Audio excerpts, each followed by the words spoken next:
নমস্কাৰ বন্ধুসকল, মই হিৰেণ। আজি এই ভিডিঅ'টোত আপোনালোকক আগবঢ়াইছোঁ যে আপোনালোকৰ লগ্নৰ তালিকাৰ দ্বিতীয় ঘৰটোৰ সম্পূৰ্ণ তথ্য আৰু এই দ্বিতীয় ঘৰটোৰ যি কাৰকতত্বৰ লগতে ইয়াতে 9টা গ্ৰহৰ যি প্ৰভাৱ তাৰে সম্পূৰ্ণ তথ্য আপোনালোকক এই ভিডিঅ'টোত আগবঢ়াইছোঁ। প্ৰথমে মোৰ চেনেলটো আপোনালোকে ছাবস্ক্ৰাইব কৰি ল'ব যাতে মোৰ পিছৰ ভিডিঅ'বিলাক আপোনালোকে সহজে লাভ কৰিব পাৰে। লগতে মোৰ ভিডিঅ' যদি ভাল লাগে তেন্তে লাইক আৰু শ্বেয়াৰ কৰিব, কমেণ্ট কৰি আপোনালোকৰ মনৰ ভাৱ প্ৰকাশ কৰিব। এতিয়া আহোঁ মূল বিষয়লৈ। আজিৰ এই ভিডিঅ'ৰ উদ্দেশ্য হৈছে দ্বিতীয় ঘৰৰ সম্পূৰ্ণ তথ্য। বৈদিক জ্যোতিষত ৰাশিফলৰ দ্বিতীয় ঘৰটো কি? ই আপোনাৰ জীৱনত কেনে প্ৰভাৱ পেলাব? পেলায়? জ্যোতিষত দ্বিতীয় ঘৰৰ গুৰুত্ব কি? ইয়াৰ লগতে দ্বিতীয় ঘৰৰ অন্য গ্ৰহৰ উপস্থাপনৰ কি প্ৰভাৱ পৰে? আপুনি কেতিয়াবা এই প্ৰশ্নবোৰৰ উত্তৰ বিচাৰিবলৈ নিশ্চয়কৈ আপুনি চেষ্টা কৰিছে।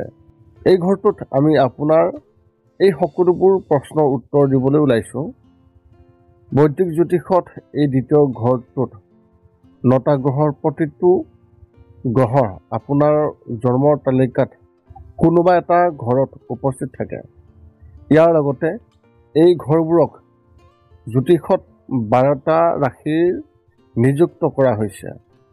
প্ৰতিটো ৰাশিৰ বাবে এটাকৈ প্লেনেট প্লেচমেণ্ট কেৱল আপোনাৰ নিজৰ ব্যক্তিত্বৰ বিষয়ে অমূল্য অন্তৰ্দৃষ্টি প্ৰদান কৰাই নহয়, আপোনাৰ চৌপাশৰ জগতখনৰ সৈতে আপুনি কেনেকৈ সম্পৰ্ক স্থাপন কৰে আৰু ইয়াৰ সৈতে যোগাযোগ কেনেধৰণকৈ কৰে। ইয়াৰ বাহিৰেও আপোনাৰ ৰাশিফলৰ মুঠ 12টা ঘৰ আপোনাৰ অতীত, বৰ্তমান আৰু ভৱিষ্যতৰ তথ্য লাভ কৰাৰ এক মাধ্যম। এই গ্ৰহবোৰে আকাশত নিজৰ অৱস্থান সলনি কৰাৰ লগে লগে আমাৰ জীৱনলৈ বিভিন্ন পৰিঘটনা আৰু সুযোগ আনে, আৱেগিক হওক বা কলাত্মক হওক। ৰাশিফলৰ প্ৰতিটো ঘৰৰ নিজস্ব তাৎপৰ্য আছে আৰু জীৱনৰ বিশেষ পৰিঘটনাকো প্ৰতিনিধিত্ব কৰে। ঘৰবোৰেই আচলতে জ্যোতিষক গুৰুত্বপূৰ্ণ কৰি তোলে।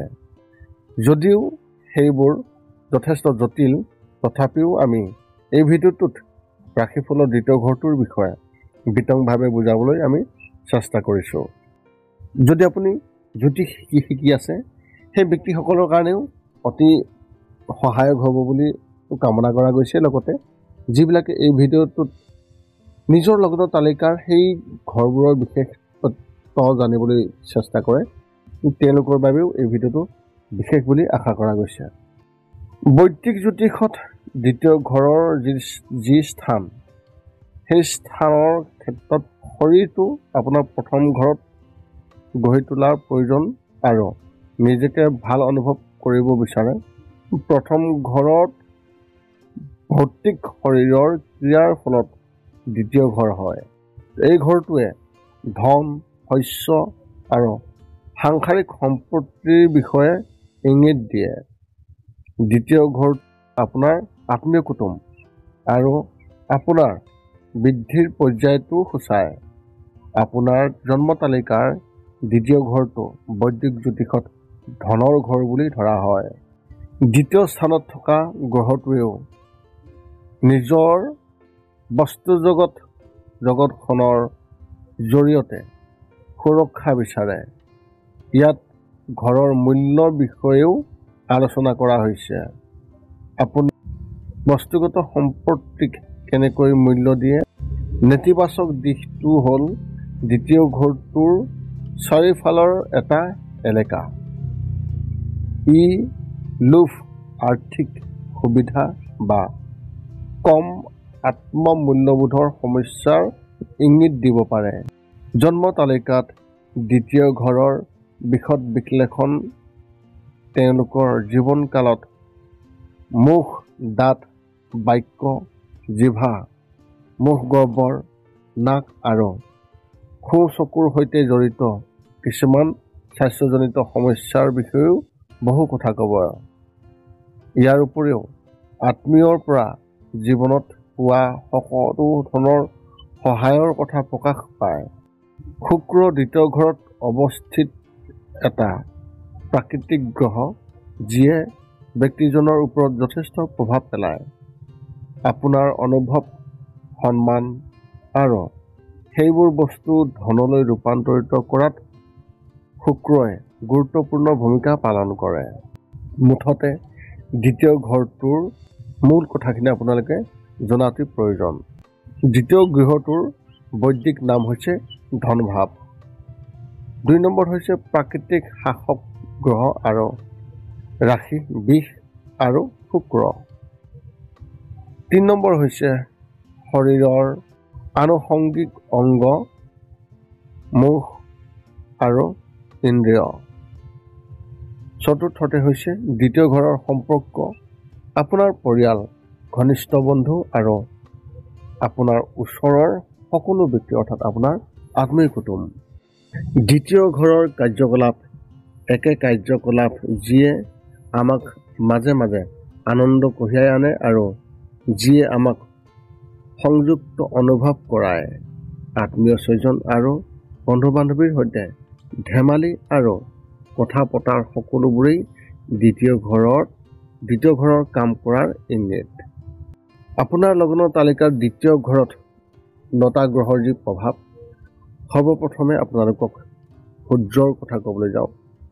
সূৰ্যদেৱ যদি আপোনাৰ দ্বিতীয় ঘৰত অৱস্থিত, ৰাশিফলৰ দ্বিতীয় স্থানত সূৰ্য গ্ৰহৰ উপস্থিতি যদিহে হৈছে, তেন্তে আপোনাৰ ধন সম্পত্তি, আপোনাৰ পৰিয়াল, মূল্যবোধ আৰু পৃথিৱীৰ অন্যান্য সুস্থিৰ গঠনৰ বাবে বিশেষ কাৰক গ্ৰহ।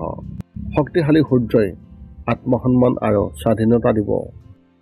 যদিহে আপোনাৰ দ্বিতীয় ঘৰত চন্দ্ৰৰ অৱস্থান আছে, তেন্তে চন্দ্ৰৰ উপস্থিতি সুখদায়ক আৰু আকৰ্ষণীয় ৰূপৰ আশীৰ্বাদ। দ্বিতীয় ঘৰৰ চন্দ্ৰ ভাল সংমিশ্ৰণ যিয়ে সেই ব্যক্তিজনক চতুৰ, ধনী আৰু বিখ্যাত কৰি তোলে। আপোনাৰ পৰিয়ালৰ সুখ আৰু সহায় সহযোগিতা লাভ কৰাত অতি সহায়ক হয়। যদি এটা আক্ৰান্ত চন্দ্ৰ হয়, তেন্তে কেতিয়াবা আপোনাক দ্ৰুত ধন উপাৰ্জন কৰিবলৈ কিছুমান অবৈধ কামত লিপ্ত হ'বলৈ প্ৰভাৱিত কৰিব পাৰে। অসংলগ্ন কথা বতৰা আৰু অভ্যাসৰ সমস্যাৰ হ'ব পাৰে। আনকি খাদ্যৰ আসক্তিৰ হ'ব পাৰে। যদি আপোনাৰ দ্বিতীয় স্থানত বৃহস্পতিৰ অৱস্থান হয়, তেন্তে দ্বিতীয় স্থানৰ এই শুভ গ্ৰহটোৰ উপস্থিতিয়ে আপোনাক সহায় কৰিব। বৃহস্পতি গ্ৰহটোৱেও আপোনাক এজন ভাল ব্যৱসায়ী কৰি তুলিব। এই গ্ৰহৰ শুভ অৱস্থান বা যোগৰ বাবে ধন সম্পত্তি, সুখ আৰু সন্মান আপোনাৰ ওচৰলৈ সহজেই আনিব। আপুনি এজন ভাল ব্যৱসায়ী হ'ব পাৰে।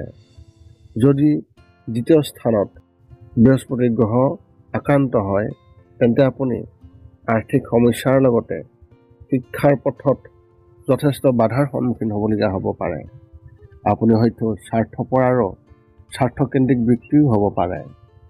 যদি আপোনাৰ দ্বিতীয় স্থানত শুক্ৰ গ্ৰহৰ অৱস্থান হয়, তেন্তে দ্বিতীয় স্থানত থকা শুক্ৰ গ্ৰহটোৱে অতি সহজে আপোনাৰ বাবে ধন সম্পত্তি, সমৰ্থন আৰু আৰামৰ ইংগিত দিয়ে।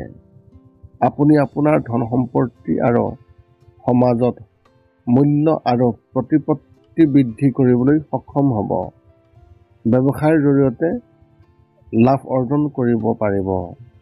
এই ঘৰত যেতিয়া শুক্ৰ গ্ৰাসত আক্ৰান্ত হয়, তেতিয়া ই আপোনাক অপ্ৰয়োজনীয় কামত অত্যাধিক খৰচ কৰিবলৈ বাধ্য কৰিব পাৰে, যাৰ ফলত আপুনি বিপদত পৰিব। যদি আপোনাৰ দ্বিতীয় স্থানত মংগল গ্ৰহৰ অৱস্থান হয়, দ্বিতীয় ঘৰত মংগল গ্ৰহৰ অৱস্থানে এজন ব্যক্তিক অতি আত্মবিশ্বাসী, অভিলাষী আৰু স্বাধীন কৰি তুলিব। আপুনি ধনী হ'ব আৰু ন্যায় আৰু কঠোৰ পৰিশ্ৰমৰ জৰিয়তে ধন উপাৰ্জনত মনোনিৱেশ কৰিব। এই ঘৰত মংগল গ্ৰহক উচিতভাৱে স্থাপন কৰাটোৱে হয়তো আপোনাৰ অভদ্ৰ আৰু আক্ৰমণাত্মক মনোভাৱৰ কাৰণ হ'ব। যদি আপোনাৰ দ্বিতীয় স্থানত বুধ গ্ৰহৰ অৱস্থান হয়, তেন্তে শুভ বুধ গ্ৰহই আপোনাক এজন দয়ালু আৰু কোমল স্বভাৱৰ ব্যক্তি কৰি তুলিব। আপুনি বুদ্ধিমান আৰু দক্ষ হ'ব আৰু অনুষ্ঠান পৰিচালনা বা আয়োজনৰ কামত অতি ভাল হ'ব। আপুনি আপোনাৰ বুদ্ধিমত্তাৰ সহায়ত ধন উপাৰ্জন কৰিব আৰু জীৱনত প্ৰগতি আৰু সফলতা লাভ কৰিব।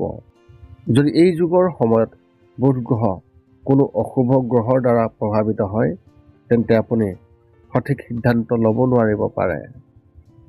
যদি আপোনাৰ দ্বিতীয় স্থানত শনিৰ অৱস্থান হয়, আপোনাৰ দ্বিতীয় স্থানত শনিয়ে আপোনাৰ কঠোৰ পৰিশ্ৰম আৰু দৃঢ় প্ৰচেষ্টাৰ জৰিয়তে সময়ৰ লগে লগে আপোনাৰ আয় বৃদ্ধি কৰাত সহায় কৰিব।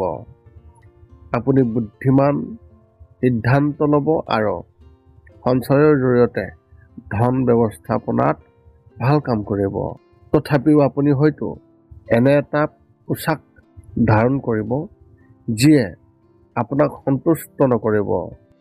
এই ঘৰত শনি ৰাশিৰ স্থানে আপোনাক কঠোৰ পৰিশ্ৰমী ব্যক্তি কৰি তুলিব, কিন্তু অনুকূল ফলাফল নাপাব। শনি অশুভ গ্ৰহৰ লগত যদিহে সম্পৰ্ক হয়, তেতিয়া ই আপোনাক এলেহুৱা কৰি তুলিব পাৰে আৰু আপোনাৰ কাম অসম্পূৰ্ণ কৰি ৰখাটো ভূমিকা ল'ব পাৰে।